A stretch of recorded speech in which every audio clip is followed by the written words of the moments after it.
ఓం మహాగణాధిపతయే నమ. ఓం గురుభ్యో నమ. ఓం శ్రీమాత్రే నమ. పరమేశ్వర స్వరూపమైనటువంటి జ్యోతిష, వాస్తు మరియు ఇతర అనేకమైనటువంటి శాస్త్రములను మనకు అందించినటువంటి మహర్షులకి నమస్కారం. హయగ్రీవ హయగ్రీవ హయగ్రీవేతియో వదేత్ తస్స నిస్సరతే వాణి జన్మగన్యా ప్రవాహవత్. అరుణాం కరుణాతరంగితాక్షీం ధృతపాశాంకుశపుష్పబాణచాపాం అనిమాదిభిరావృతాం మయూకైః అహమిత్యేవ విభావయే భవానీం. శ్రీమాత్రే నమ.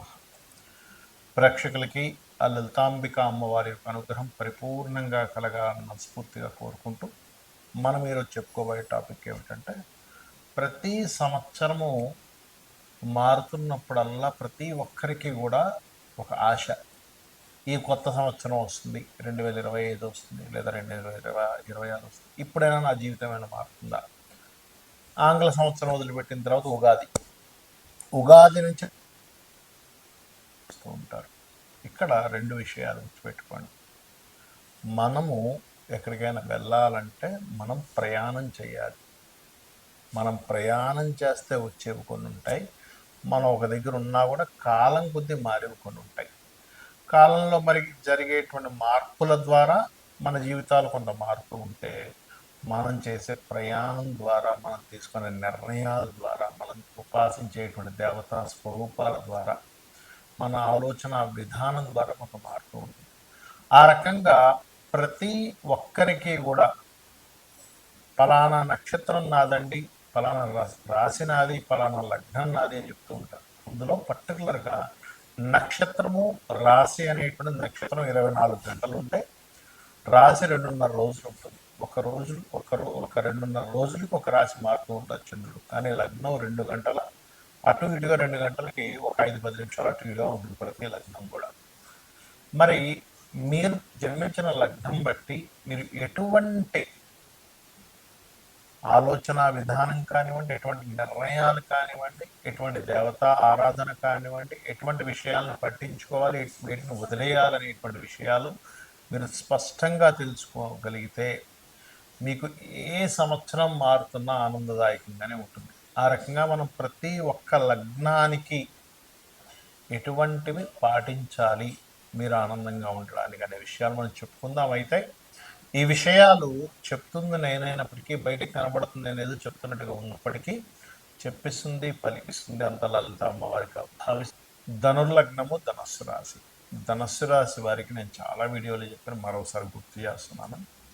వీళ్ళకి శ్రీ శాపము లేదా వివాహం ద్వారా కలిగేటువంటి శాపాలు ఎక్కువగా కలుగుతూ ఉంటాయి. అదేమిటండి, ధనుర్లగ్నం వాళ్ళకి ఎందుకు కలగాలి అంటే, ధనుర్లగ్నం వాళ్ళకి మాత్రమే కాదు, ఎవరి జన్మజాతక చక్రంలో అయినా శుక్రుడు 6వ స్థానంలో ఉన్నా, లేదా అష్టమ స్థానంలో ఉన్నా, లేదా 11వ స్థానంలో ఉన్నా, అందరూ ఏమనుకుంటారు, అన్ని గ్రహాలు 11 మంచిది అనుకుంటారు. కాదు, శుక్రుడు 11 పనికిరాదు, శుక్రుడు 12లోనే మంచివాడు, గుర్తుపెట్టుకోండి. పరివర్తనాయోగంలో 6వ స్థానంలోకి వెళ్ళిపోయాడు అనుకోండి, అప్పుడు సెకండ్ హాఫ్లో వీళ్ళకి శుక్ర సంబంధించిన దోషం ఏర్పడుతూ ఉంటుంది. అంటే జీవిత భాగస్వామితో ఎడబాటు కానివ్వండి, అది పురుషుడైనా స్త్రీ అయినా, వాళ్ళ ద్వారానే కొంత ఘర్షణలు మనం చూడండి, వాళ్ళ రేపు మనం చూస్తూ ఉంటాం.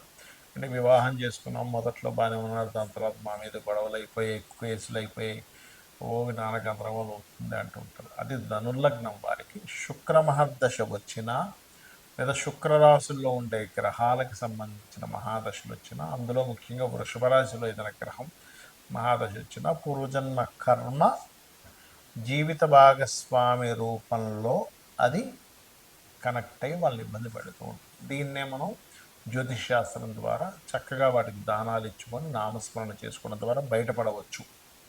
అయితే సహజంగానే ధనులగ్నం వారికి న్యాచురల్గా గురుత్వ లక్షణాలు సహజంగానే ఉంటాయి. వీళ్ళకి 90%. అంటే ఏమిటి, ఎవరికైనా మంచి చేయాలి, ఎవరికైనా గైడింగ్ చేయాలి, ఎవరికైనా చక్కటి మార్గం చూపించాలి, నిస్వార్థంగా పనిచేయాలనే లక్షణాలు సహజంగానే ఉంటాయి ధనులగ్నంలో. ఎవరికో ఒక కోట్లో ఒకరిద్దరికి, లక్షలో ఒకరికి కొంత మార్పు ఉంటుంది. అంటే ఏమిటి, గురువు పాడైపోయాడు వాడి జన్మజాతకంలో. అంటే ఏంటి, ధర్మకారకుడు పాడైపోతే అప్పుడు వాళ్ళు అధర్మంగా ప్రవర్తిస్తారు. కానీ 90% ఆఫ్ పీపుల్ ధర్మంగానే ఉంటారు ధనుర్లగ్నం వారు. న్యాచురల్గా ఉండే లక్షణం అది. ఎలా అయితే మామిడి పండు తీయగా ఉంటుంది, చింతకాయ పుల్లగా ఎలా ఉంటుందో, చింతకాయ దాని సహజ లక్షణంలాగే గురువు లగ్నానికి దాని యొక్క సహజ లక్షణం అది. మరి వీళ్ళకి పూర్వజన్మ కర్మ వివాహము జీవిత భాగస్వామి రూపేణ వీళ్ళకి కనెక్ట్ అవుతుంది కాబట్టి, స్త్రీ రూపంలోనూ కనెక్ట్ అవుతుంది కాబట్టి మీరు చేయవలసింది ఏమిటంటే చక్కగా వీరు బొబ్బర్లు ఎక్కువగా దానంగా ఇస్తూ ఉండాలి పురోహితులకి. లేదా శుక్రరాశుల్లో అంటే వృషభంలోని తులలో ఏ గ్రహాలు ఉన్నాయో ఆ గ్రహాలకి సంబంధించిన దానం. మీరు ఈ వీడియో ఆఖరి వరకు చూస్తే కనుక ఏ గ్రహానికి ఏ దానం ఇవ్వాలో కూడా చెప్పానండి మీకు, చేసుకోవాలి. అలాగే దీంతో పాటు వీళ్ళకి పూర్వజన్మ కర్మల్ని పూర్తిగా తగ్గించి ఒక శక్తినిచ్చేటువంటి దేవతారాధన ఎవరు అంటే లక్ష్మీ నృసింహస్వామి ఆరాధన చేయాలి. దీంతోపాటు పంచమంలో ఏదైనా గ్రహం ఉంది, ఆ గ్రహానికి సంబంధించి కూడా కలిపి చేసుకుంటే ఖచ్చితంగా బాగుంటుంది. కొంతమందికి పంచమంలో రాహు ఉంటాడు, అలాంటప్పుడు దుర్గా కూడా చేసుకోవాలి. దుర్గా లక్ష్మీ నరసింహస్వామి, ఇంకా తిరుగుండదు, గుర్తుపెట్టుకోండి. లేదా కేతు ఉన్నాడు అప్పుడు గణపతిని చేసుకోవడం, రవి ఉన్నాడు సూర్యభగవానుడిని చేసుకోవడం. ఇట్లా ఏ గ్రహం ఉంటే ఆ గ్రహ అధిష్టాన దేవతకి సంబంధించినవి చేసుకోవచ్చు. ఈ రకంగా మీరు కనుక ధ్యానం చేసుకున్నట్లయితే అప్పుడు ఏమవుతుందంటే మీకు దేవతా శక్తి పెరుగుతుంది, పూర్వజన్మ కర్మ తగ్గుతుంది, దానం ద్వారా కనెక్ట్ అవుతూ ఉంటుంది. అదేవిధంగా సింహరాశిలో ఉండే గ్రహాలు, మకర రాశిలో ఉండే గ్రహాలు ఏవైతే ఉన్నాయో వాటికి దానం ఇస్తూ ఉండాలి.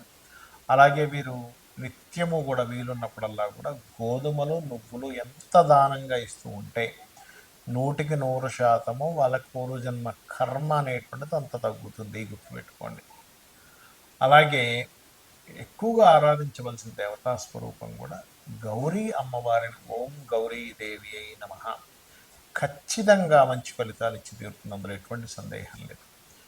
మరి వీరికి ధనాధిపతి కుజుడవుతాడు కదండి. ఈ భూముల ద్వారా వస్తాయా, ఫైర్ రిలేటెడ్ ద్వారా వస్తాయని అడుగుతూ ఉంటారు. ఎప్పుడు గుర్తుపెట్టుకుని ధనమైన ప్రొఫెషన్ అయినా ఆ గ్రహం మరలా ఎక్కడుంది అనే దాని మీద రూపాంతరం చెందుతూ ఉంటుంది. కాకపోతే ధనం గురించి ఇబ్బంది పడుతున్నాము, ఓం లక్ష్మీ నరసింహస్వామి అయి నమః అనేటువంటి నామస్మరణ 100% మీకు ధన సంబంధించినటువంటి ఇబ్బందులు తొలగించడము. అదొకటే కాకుండా మీరు ఈ దానాలు ఇవ్వడం ద్వారా మీరు ఏదైతే రుణము, రోగము, శత్రు బాధలతో ఇబ్బంది పడుతున్నారో, అదేవిధంగా